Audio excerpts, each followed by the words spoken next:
Apa itu arti syubhat? Syubhat itu kerancuan pemikiran, pemikiran yang rancu, yang tidak benar, terkadang ditampilkan seakan-akan kebenaran. Tampilkan seakan-akan kebenaran. Contoh, saya pernah membahas di internet dan juga ceramah tentang tidak boleh menjadikan tanah-tanah sebagai berkah, ada kuburan, kemudian diambili pasirnya, dan ini kebiasaan orang-orang Syiah. Kalau mereka di kuburan Husain, mereka mengatakan tanah yang ada di kuburan Husain karena ada Husain di dalamnya, maka tanah tersebut menjadi tanah berkah, bisa untuk mengobati penyakit.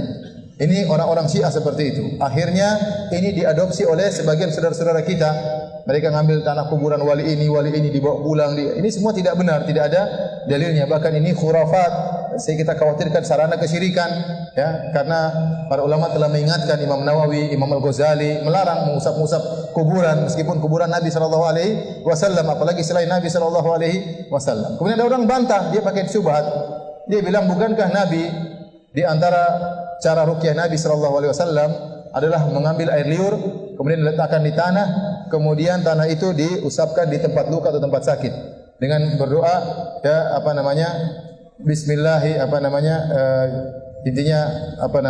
dengan tanah kami biriki ba'dina yushfa saqimuna, ya, dengan tanah kami, dengan air liur sebagian kami, maka disembuhkanlah orang penyakit di antara kami.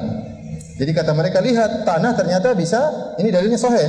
Tanah berarti berkah karena dijadikan obat. Ini saya katakan dalilnya tidak benar. Ini syubhat contohnya, ini namanya syubhat. Berdalil dengan sesuatu untuk membenarkan mengambil tanah di kuburan. Dalilnya Nabi pernah meruqyah pakai tanah dan air liurnya, kemudian berdoa dengan doa tadi, ya. Bismillahi turbatu ardina biriqati ba'dina yushfa saqimuna. Yang artinya dengan nama Allah, dengan tanah kami, dengan air liur sebagian kami, maka disembuhkanlah orang yang sakit di antara kami. Itu doa Nabi, kemudian diusapkan kepada tempat sakit. Saya bilang ini dalil tidak benar. Ini namanya syubhat. Ya, karena ya kalau kita mengatakan berarti hadis ini menunjukkan tanah itu berkah, maka liur juga berkah kalau begitu. Ya, liur juga berkah karena dalam hadis tersebut tercampur tanah dan apa? Dan liur, ya. Ini yang pertama. Berarti liur juga berkah. Kalau gitu saya kumpulin air liur kasih sama orang, ya, karena berkah, ya. Karena ente bilang ini dulu tanahnya berkah. Jawabannya tanah tersebut tidak berkah dengan sendirinya, tapi bercampur dengan air liur disertai dengan doa. Maka jadilah apa? Berkah. Dan itu tanah sembarangan, dimanapun boleh. Kenapa ente mengkhususkan tanah kuburan? Paham atau tidak? Jadi menggunakan dalil tidak pada tempatnya, itu namanya syubhat. Itu namanya syubhat, ya.